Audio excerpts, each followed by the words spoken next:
Gravando! No último capítulo, nossos heróis estávamos vendo aqui ah,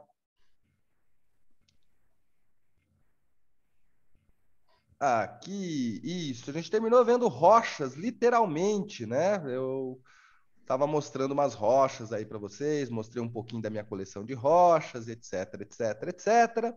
E a gente parou neste ponto aqui, né, onde a gente falou aqui dessas rochas como um agrupamento mineral em estado sólido. Então, a gente está falando da crosta terrestre, essa parte sólida da estrutura da Terra, e essa estrutura é formada de rochas, beleza? Aqui, já adianto, ó, o Nesp e FUVEST praticamente não fala disso, é muito raro, eu não me lembro de questões de Unesp e FUVEST focado nisso. Já Enem e Unicamp colocam com uma certa frequência, beleza? E aí, ao longo aqui dessa parte de rochas, eu vou mostrando como que Enem e a Unicamp gosta de trabalhar.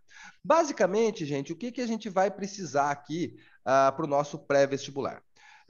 Como que estas rochas se formam, né? Então, a gente tem três grandes grupos, três tipos de rochas, e esses grupos, eles se dividem pelo processo de formação, né? Como se formam.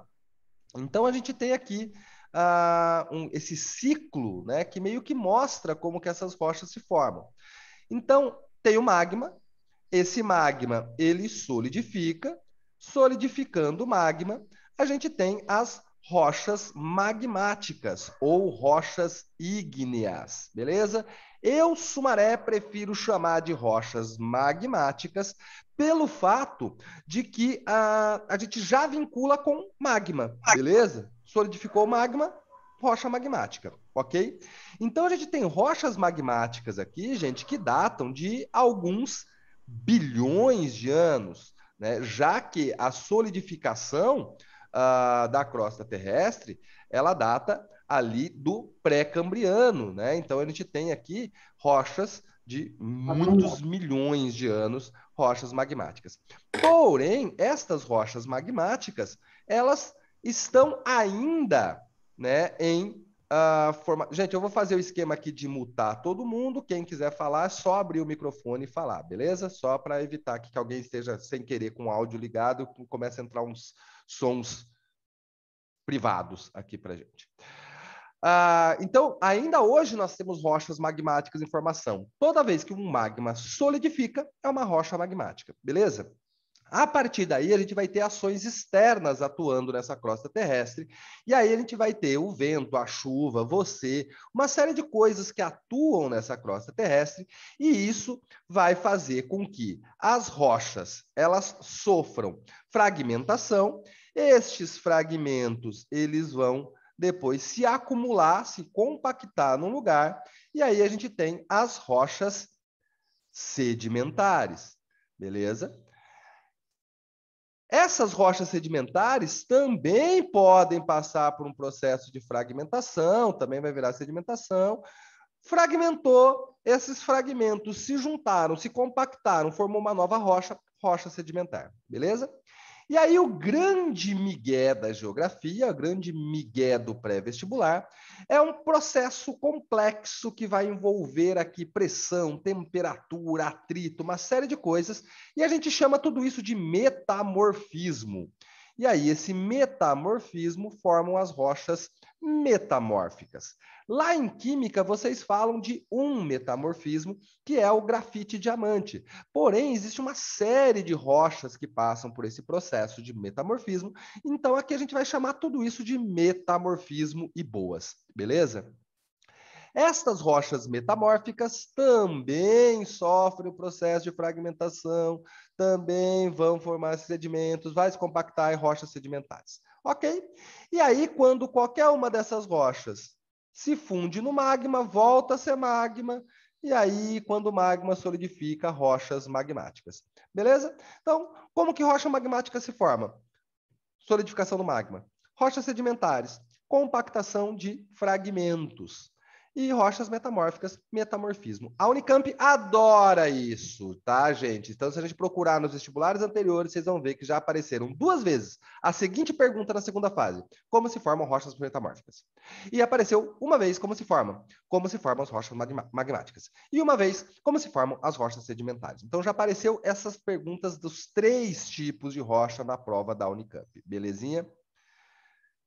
Então, entender esse processo de formação é suficiente, beleza? Então, olha só, os próximos slides vai ser um para cada rocha aqui e tá marcando aqui, ó, como que cada rocha se forma. Então, como se formam as rochas magmáticas? Solidificação do magma. Solidificou o magma, é rocha magmática. Essa solidificação, ela pode acontecer internamente na crosta terrestre ou externamente. Como que solidifica externamente? Através dos vulcões. Por isso que as rochas aqui que se formam fora da crosta terrestre são chamadas de rochas extrusivas, mas também de rochas vulcânicas. Beleza? Que aí seriam todas essas rochas que são formadas a partir da solidificação do magma, seja esse magma solidificado externamente ou internamente. Externamente, vulcão, erupção, esse magma solidifica rochas magmáticas vulcânicas ou rochas magmáticas extrusivas. Já as rochas intrusivas são aquelas que se formam internamente. Pode aparecer também chamadas de rochas plutônicas, beleza?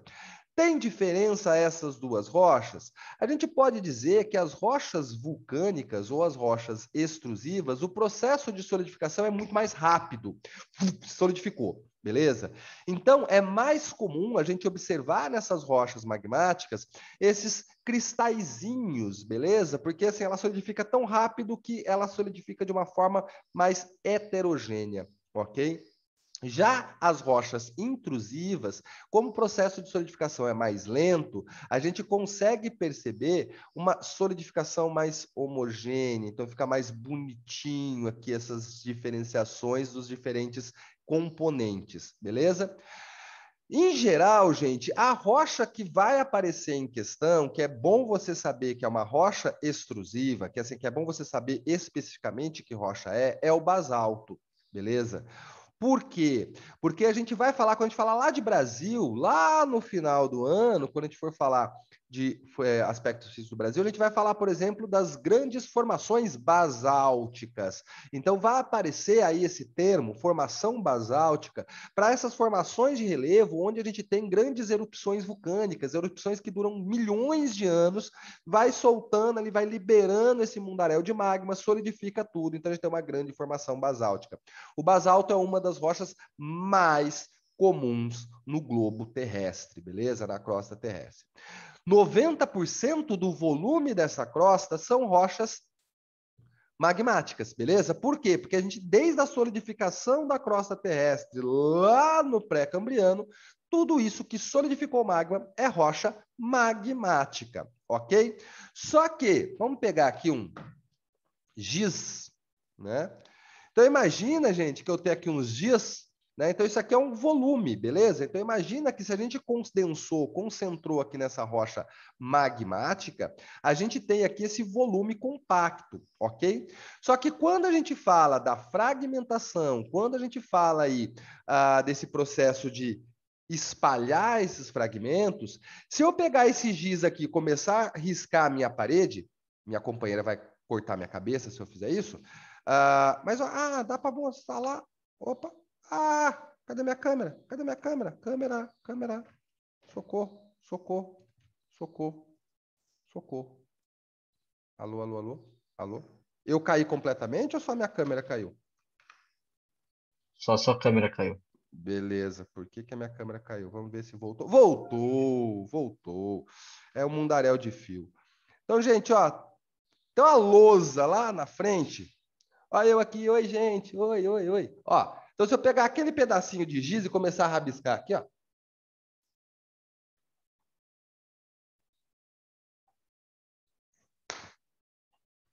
Perceba que aquele pedacinho de giz, gente, ocupou uma área gigantesca, beleza?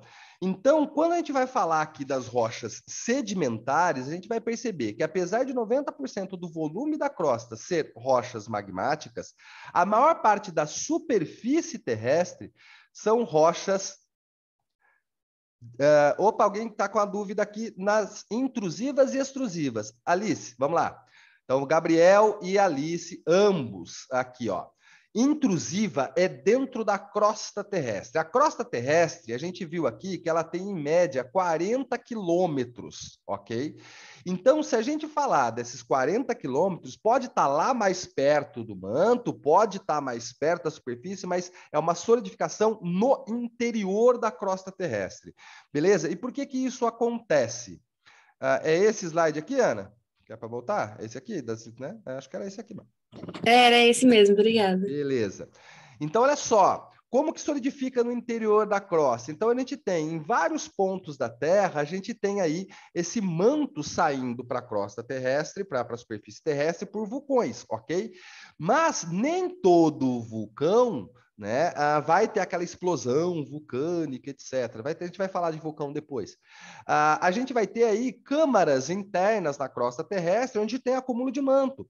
E dado o tempo suficiente, esse manto ele vai solidificando lá. Beleza? No interior da crosta. Ou até mesmo a gente tem a entrada desse magma pela rocha, pelas rochas da crosta terrestre, né? Então a gente tem ali o efeito de capilaridade, que vai ser mais usado quando a gente for falar de solo, mas essa capilaridade também acontece com o manto, né? Então a gente não tem que pensar assim na camada totalmente sólida e a camada totalmente pastosa, né? A gente tem ali esse contato desse manto com a crosta e assim vai ter entrada desse magma dentro da crosta terrestre.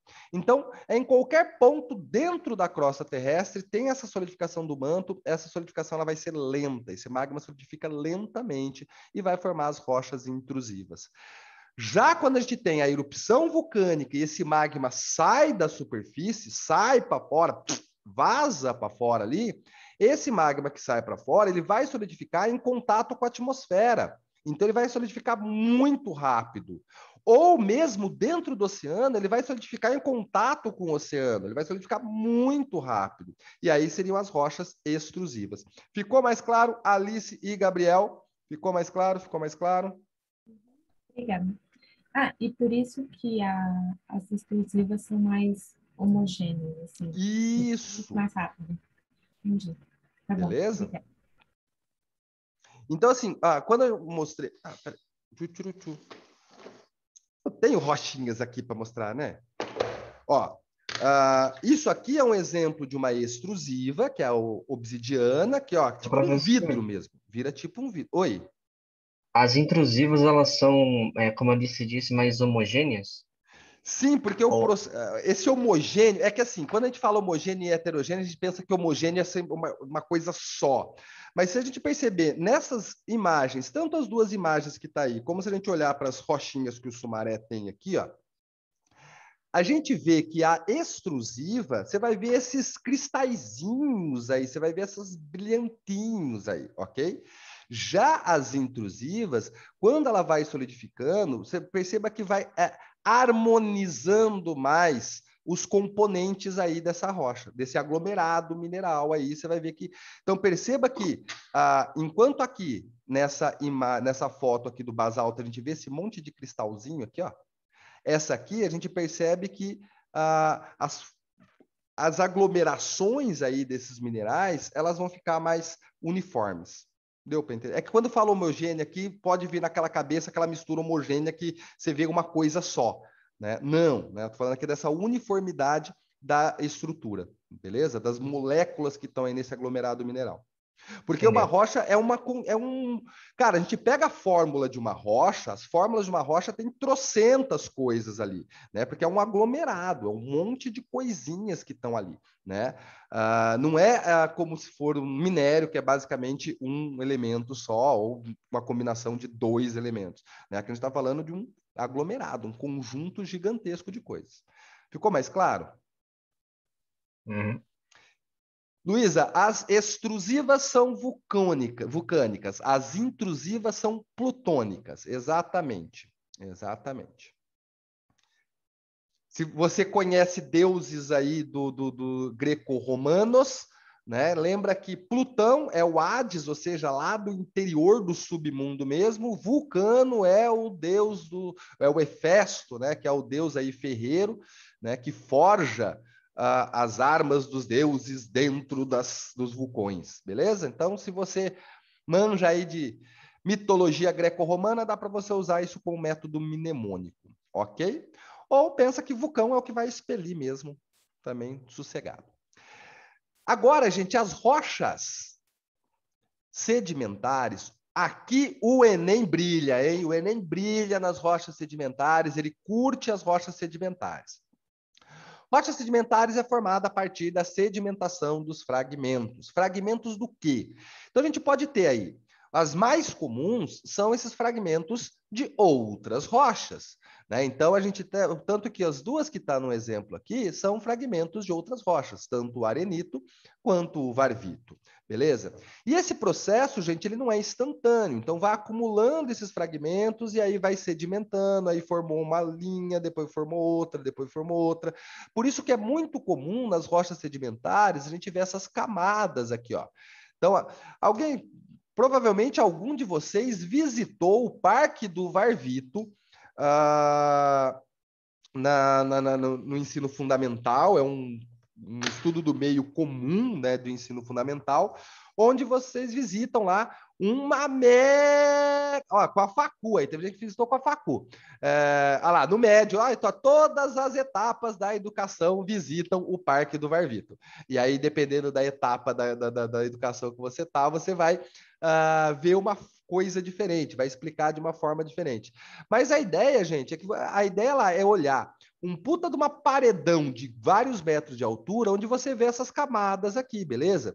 E essas camadas, elas são formações em momentos diferentes. A gente viu lá tadinha da Luísa. Luísa, quando acabar a pandemia, a gente monta uma excursão da Coopera, beleza? E aí vamos todo mundo só para você visitar também. Tadinha da Luísa, gente. Manda um abraço virtual para a Luísa, todo mundo.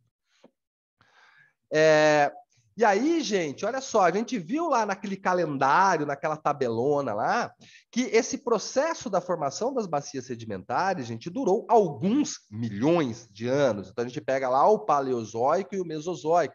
Então, essas camadas, elas vão se formando em momentos diferentes. Tanto que aí, nessas camadas, que os geólogos vão utilizar para estudar ali aquelas eras geológicas. Beleza? Então, a gente vai ver ali, então, quem visitou com a facu aí, provavelmente teve um momento lá que teve essas análises das camadas, onde a gente vê ali um período que era leito marinho, aí depois quando cobre, então, né, então dá para ver claramente. Ah lá, falei? Mano, aí, ó, cara, eu sei as coisas, eu sou onipresente, mano, eu sei as coisas que aconteceram. Beleza? E olha, quando a gente pega qualquer uma dessas rochas aqui, a gente vai ver esse padrão, né? Então, aqui, né? Então, aqui, ó. Essa aqui não é tão fininho ali, aqui são mais grossão aqui, ó. Beleza? Mas a gente vê essas camadas. As rochas sedimentares orgânicas, tadinha da Júlia. Ô, judiação. Abraço virtual para a Júlia também. Aqui, gente, ó, a rocha orgânica mais comum, né, o que mais vai se falar é o carvão mineral, beleza? O carvão mineral é a rocha sedimentar orgânica mais comum, beleza? Ok? E aí, você vai ter, inclusive, uma discussão dentro da geologia, o petróleo se enquadra onde e tal, mas petróleo e carvão foram formados nesse processo de sedimentação. E o carvão, né, é consenso, é uma rocha. Agora, gente, o terceiro tipo aqui, né, as rochas sedimentares químicas, é o que aparece em algumas questões. No Enem gosta muito dessa partezinha das rochas sedimentares químicas, ok? O exemplo de rocha sedimentar química, estalactite, estalagmite. Aí alguém aqui também provavelmente visitou alguma caverna num estudo do meio na escola, beleza? Então a mais famosa é a do Petar, né? Então a galera da ETCAP aí, o Carlinho, adorava fazer, né, os estudos do meio no PETAR. Eu não sei se ainda rola esses estudos do meio no PETAR lá na ETCAP.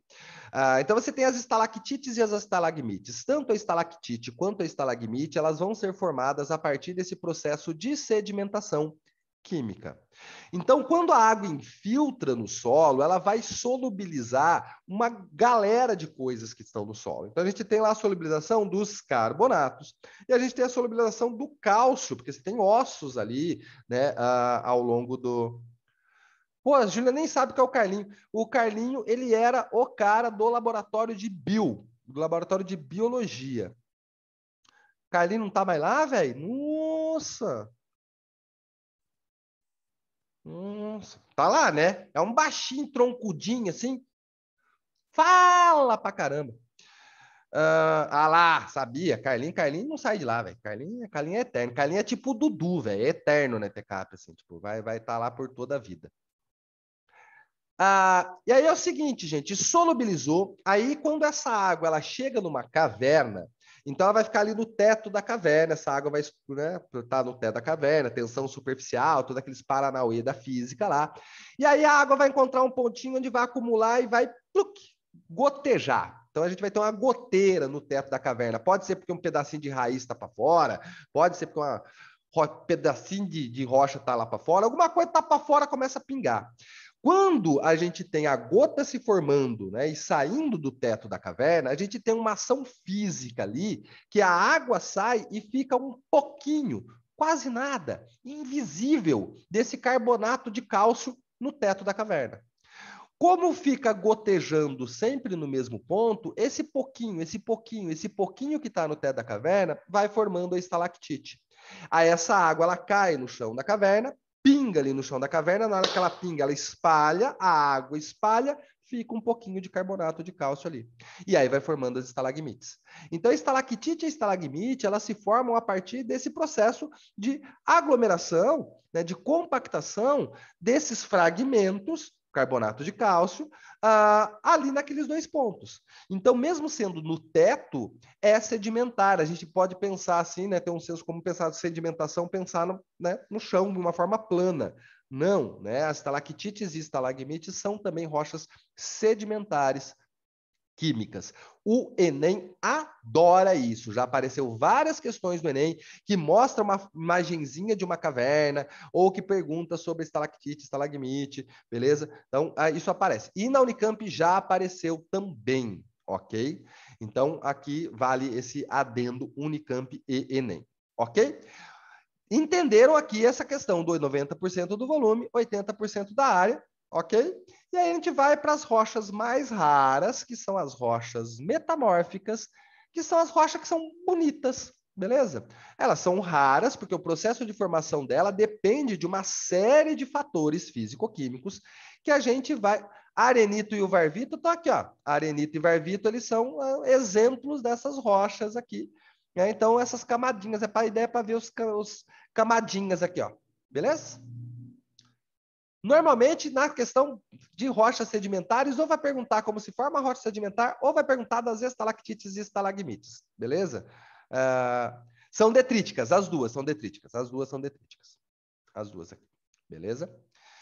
E aí, gente, as rochas metamórficas, que eram uma rocha e viraram outra rocha. Como? Porque Deus quis, ok? Metamorfismo, maior picaretagem, maior migué aqui do cursinho na aula do Sumaré, velho. É um migué que eu tô dando aqui. Por quê? Porque é um processo complexo que envolve uma série de coisas que quem for para geologia vai estudar isso, ok? Aqui no cursinho, vocês vão ver um exemplo desse metamorfismo lá nas aulas de química, onde vai falar do grafite diamante, ok? No restante, a gente fala, gente, ó, foi metamorfismo, beleza? Então aqui, por exemplo, ó, ardósia. A ardósia é uma rocha metamórfica. A argila é uma rocha sedimentar.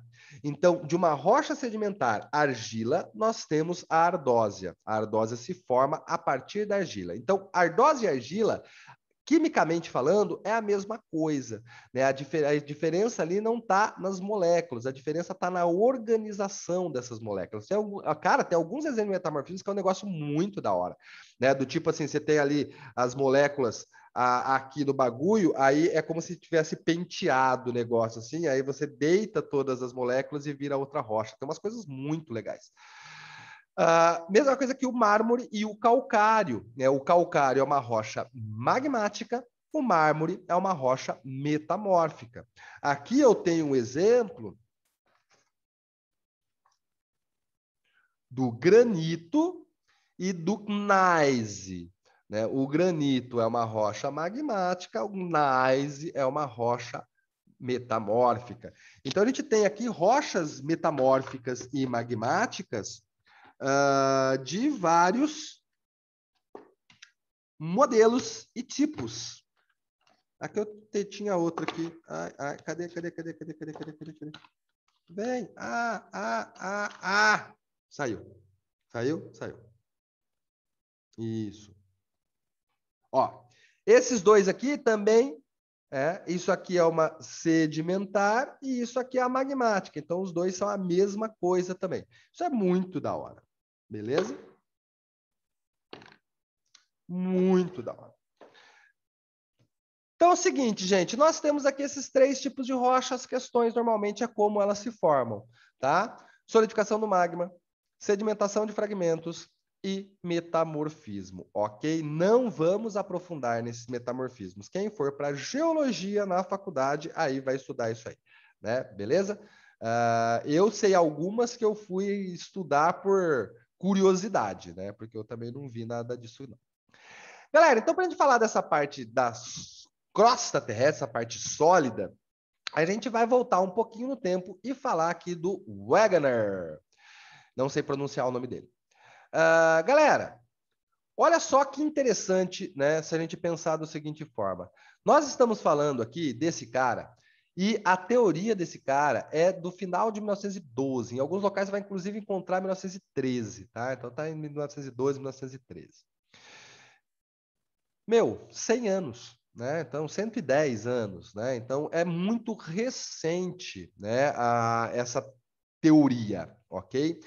Tanto que, eu acho que eu comentei com vocês na aula da semana passada, a forma que eu aprendi, né, essas coisas é diferente da forma que eu ensino aqui.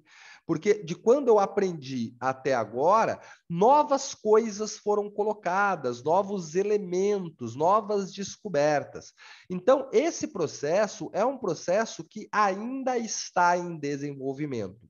Por isso que tem muitas questões que vão aparecer perguntando para vocês desse processo.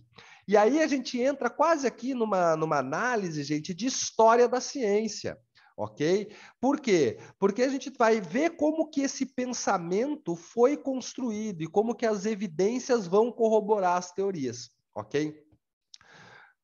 A primeira pessoa, né, que viu que a América e a África encaixam no mapa mundi foi no século XVI. Então, lá no século XVI, alguém fez um apontamento desse encaixe da América e da África.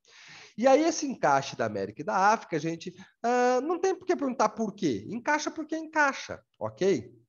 Quando que a gente vai começar a perguntar os porquês? No final do século XIX, gente, vai ter um careca barbudo que vai escrever um livro que vai mudar muito o pensamento científico, que é o Darwin. O Darwin, com a origem das espécies, ele vai botar ali uma bomba relógio.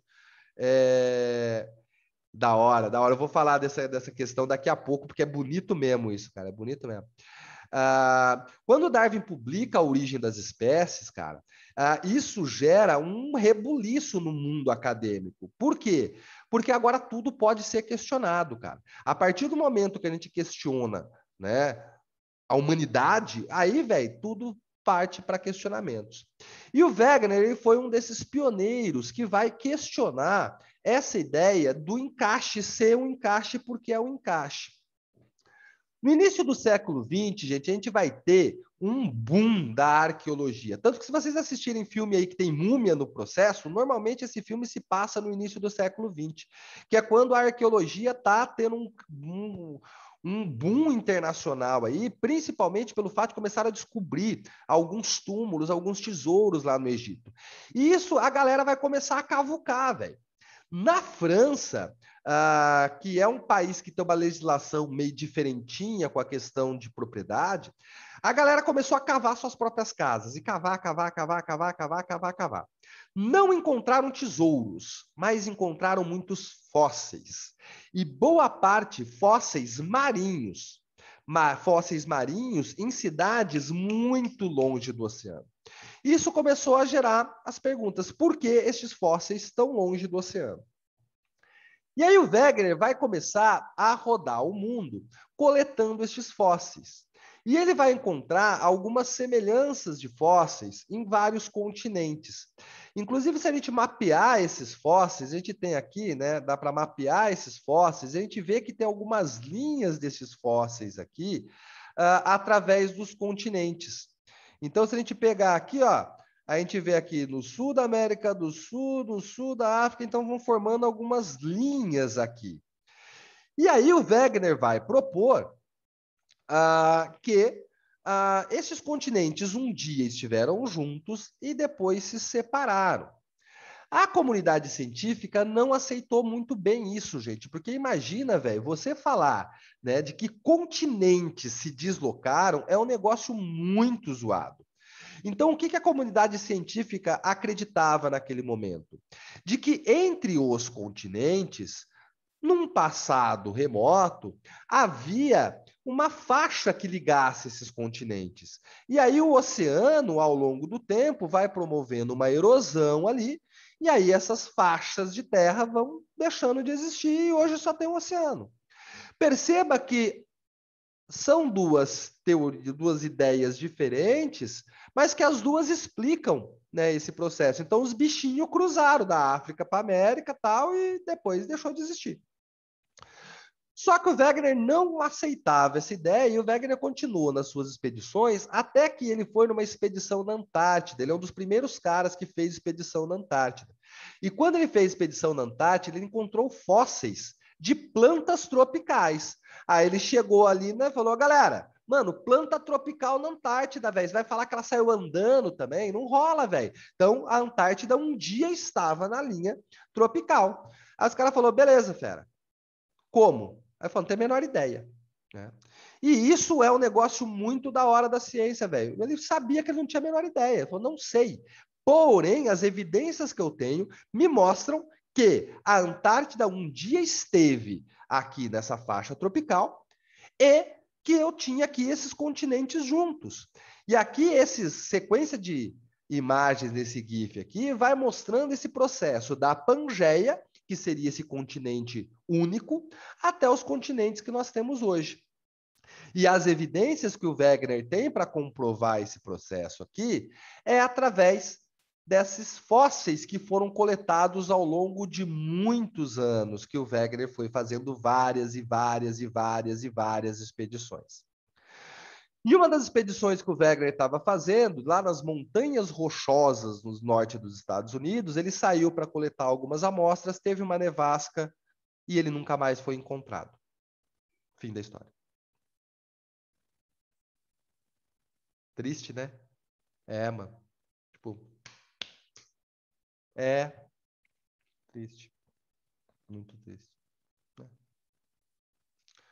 O Wegener morreu sem a comprovação da sua teoria. Quer saber a parte mais triste da história? Né? Uns 10 anos depois da morte dele, a teoria dele foi comprovada. Triste, né? Mas quer saber a parte mais lazarenta da história? Sabe por que levou uns 10 anos depois da morte dele para comprovarem a teoria dele? Porque a ciência, gente, apesar de ser linda, a ciência tem alguns problemas da humanidade. E um dos problemas da ciência até hoje é o machismo. Vou mostrar aqui para vocês esta senhora, né, Mary Tarp, e aqui a Mary Tarp na sua juventude.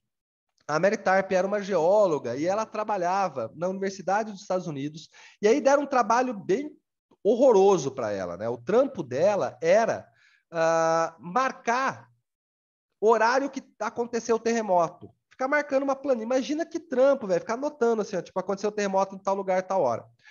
O que ela fez? Ela catou um mapa mundi e foi marcando, pintando, colocando pontinhos assim, ó, colocando pontinhos e pontinhos e pontinhos ao longo desses locais que tinham terremotos. Anos depois, quando ela tinha uma base de dados gigantescas nesse mapa, ela chegou para o chefe dela e falou: se a gente observar onde estão esses terremotos aqui, a gente percebe, a gente percebe aqui, ao longo de faixas no planeta, essa sequência de terremotos. Isso ajuda a gente a comprovar a teoria do Wegener. Aí a galera olhou para ela e falou: ô fia, né? Não. E engavetaram essa ideia da Mary Tarp. Gente, a Mary Tarp ela só foi reconhecida, né, por ter sido uma dessas pioneiras e uma das pessoas que colaborou, na verdade pode ser até chamado da quem descobriu as placas tectônicas, só há uns 10 anos atrás, só em 2010, mais ou menos, beleza? Então ela já estava velhinha quando ela recebeu aí esse reconhecimento